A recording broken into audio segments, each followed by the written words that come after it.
একসময় বাংলাদেশ অন্য দেশকে ঋণ দিত, এখন তারা IMF ইন্টারন্যাশনাল মনিটারি ফান্ডের ঋণের কিস্তির টাকাই পায় না। বাংলাদেশের এই অবনতি ঘটিয়েছে বাংলাদেশের অন্তর্বর্তী সরকার, ইউনূস সরকার। ইমরান খান পাকিস্তানের প্রধানমন্ত্রী হওয়ার পর তার দেশকে তিনি সুইডেন মডেল বানাতে চেয়েছিলেন এবং তার জন্য তিনি ঘোষণা দিয়েছিলেন।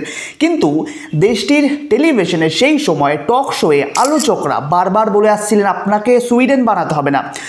ইমরান খানকে তারা বলছিলেন আপনাকে সুইডেন বানাতে হবে না, আপনি পারলে আগামী 10 বছরের মধ্যে পাকিস্তানকে বাংলাদেশ বানিয়ে দেখান। সো দেখুন, এই কথা ইমরান খানকে বলেছিলেন সেই সময়কার অর্থাৎ 2018 থেকে 22-এর মধ্যে ইমরান খান পাকিস্তানের প্রধানমন্ত্রী ছিলেন। সেই সময় বিভিন্ন বিভিন্ন টেলিভিশনের টক শোয়ে যারা ছিলেন সেই সমস্ত ব্যক্তিরা অর্থাৎ রাজনৈতিক বিশ্লেষকরা তারা বলছিলেন, অর্থাৎ পাকিস্তানের মানুষ বলছেন তারা বাংলাদেশ থেকে পিছিয়ে। পাকিস্তানের মানুষ বলছে তারা বাংলাদেশ থেকে পিছিয়ে। ইমরান খান 2018 থেকে 22-এ পাকিস্তানের প্রধানমন্ত্রী ছিলেন। সেই সময় বাংলাদেশে ছিলেন, বাংলাদেশে বঙ্গবন্ধুর কন্যা শেখ হাসিনা প্রধানমন্ত্রী ছিলেন এবং পাকিস্তানের মানুষ সেদিন এটা অনুভব করেছিল যে বাংলাদেশ শেখ হাসিনার নেতৃত্বে উন্নতির এমন পর্যায়ে গেছে যে বর্তমানে তারা পাকিস্তানকেও হার মানিয়েছে। যার জন্যই পাকিস্তানে থাকা মানুষেরা ইমরান খান পাকিস্তানের প্রধানমন্ত্রী হয়েছে 2018 সালে সেই সময় বলেছিলেন যে আগামী যে 10 বছর সেই 10 বছরের মধ্যে সুইডেন বানাতে হবে না, আমাদেরকে পারলে আপনি বাংলাদেশ বানিয়ে দেখান আগে। এবং এক্ষেত্রে আরও একজনের কথা নাম করে উল্লেখ করা যায়, তিনি হচ্ছেন পাকিস্তানের একজন সাংবাদিক জাইগাম খান। তিনি সেই সময় ইমরান খানের সুইজারল্যান্ড মডেলের প্রতিশ্রুতি পূরণের দরকার নেই বলে মন্তব্য করে বলেছিলেন যে খোদাকে ওয়াস্তে হামে বাংলাদেশ বানা দো। তার ভাষায় অর্থাৎ সেই জামগাই খানের ভাষায় তিনি ইমরান খানকে বলছেন যে খোদাকে ওয়াস্তে হামে বাংলাদেশ বানা দো, অর্থাৎ মানে খোদার দোহাই লাগে আমাদের বাংলাদেশ বানিয়ে দিন। অর্থাৎ তিনিও কিন্তু সেই সব রাজনৈতিক বিশ্লেষকদের মতোই বলছেন যে আমাদেরকে বাংলাদেশ বানিয়ে দিন। দেখুন তাহলে বাংলাদেশের অবস্থা শেখ হাসিনার সময়ে সেই সময় কি পর্যায়ে ছিল। তবে এক্ষেত্রে অন্যদের কথা তো বললাম, এবার খোদ ইমরান খান কি বলেছিলেন শুনুন। ইমরান খান বলেছিলেন যে পূর্ব পাকিস্তান যখন পৃথক হলো, অর্থাৎ যে বাংলাদেশ বর্তমান সেই পূর্ব পাকিস্তান যখন পৃথক হলো তখন অনেককে বলতে শুনেছি, ইমরান খান বলছে অনেককে বলতে শুনেছি আমাদের ওপর একটা বোঝা হিসেবে ছিল পূর্ব পাকিস্তান এবং পৃথক হওয়ায় ভালোই হয়েছে। এসব কথা আমি নিজের কানে শুনেছি, ইমরান খান বলছেন এসব কথা আমি নিজের কানে শুনেছি। আজ সেই পূর্ব পাকিস্তান তথা বাংলাদেশ সব ক্ষেত্রে এগিয়ে গেছে। এর কারণ হলো সেখানকার নীতি নির্ধারকরা দূরদর্শী।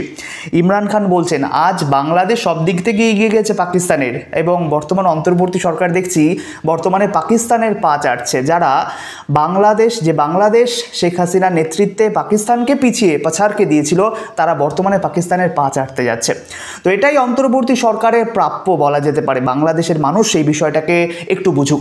তো দেখুন বলা হচ্ছে আজ সেই পূর্ব পাকিস্তান তথা বাংলাদেশ সব দিক থেকে এগিয়ে গেছে। এর কারণ হলো সেখানকার নীতি নির্ধারকরা, ইমরান খান বলছেন। এবং এক্ষেত্রে আরও একটা তথ্য আপনাদের জানিয়ে দিই, বিশ্ব ব্যাংকের কথা যারা সম্প্রতি তথ্য দিয়েছে। বিশ্ব ব্যাংক সম্প্রতি যে পূর্বাভাস দিয়েছে তাতে এই অর্থবর্ষে এই 2025 অর্থবর্ষে বাংলাদেশের যে প্রবৃদ্ধি সেটা 3.3% নেমে যেতে পারে বলে তারা আশঙ্কা প্রকাশ করেছে। 3.3%, অর্থাৎ শেখ হাসিনার সময় যে অবস্থায় ছিল তার থেকে আরও নিচে নেমে যাবে এমনটাই তার আভাস দিয়েছে। যে বাংলাদেশ বছরখানেক আগেও অন্য দেশকে ঋণ দিত,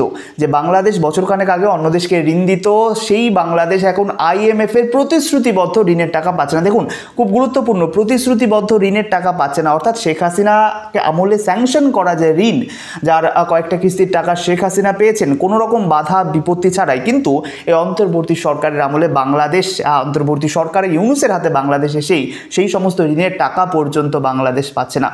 অর্থাৎ বোঝাই যায় অন্তর্বর্তী সরকারের আমলে বাংলাদেশের আর্থিক অবস্থা কি পরিমাণ দুর্দশার মধ্যে দাঁড়িয়েছে। সেক্ষেত্রে আরও একটা তথ্য আপনাদের জানিয়ে দিই, যুক্তরাষ্ট্র ভিত্তিক এক আর্থিক গবেষণা সংস্থা তারা জানাচ্ছে যে আমরা শেখ হাসিনার, দেখুন তাদের ভাষায় বলছে আমরা শেখ হাসিনার আমলে বাংলাদেশের আর্থিক অবস্থা নিয়ে গবেষণা করেছি এবং সম্প্রতি ইউনূসের আমলেও বাংলাদেশের আর্থিক অবস্থা নিয়ে গবেষণা করা হয়েছে।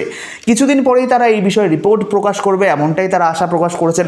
তবে এই মুহূর্তে তারা এতটুকুই বলছে যে এই মুহূর্তে শুধুমাত্র এতটুকুই বলার যে শেখ হাসিনার আমলের তুলনায় অন্তর্বর্তী সরকারের আমলের আর্থিক অবস্থা, বাংলাদেশের আর্থিক অবস্থা কিন্তু অনেকটাই নাজুক এবং দুর্বল। এর সাথে তো আপনারা জানেনই যে বাংলাদেশের বেশ কিছু ব্যাংক দেউলিয়া হতে পারে এমন ঘোষণা বিশ্ব ব্যাংকের তরফ থেকে দেওয়া হয়েছিল পূর্বেই।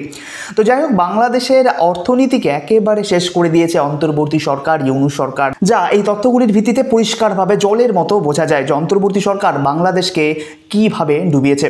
তো আজকের প্রতিবেদন এ পর্যন্ত। এই বিষয়ে আপনাদের মতামত কমেন্ট করে জানাবেন এবং ভিডিওটি অবশ্যই আপনার প্রিয়জনদের মধ্যে শেয়ার করে তাদেরও অন্তর্বর্তী সরকারের এই কুকীর্তি সম্পর্কে জানার সুযোগ করে দিন। ধন্যবাদ নিউজ কথার আজকের এই গুরুত্বপূর্ণ প্রতিবেদনটি দেখার জন্য।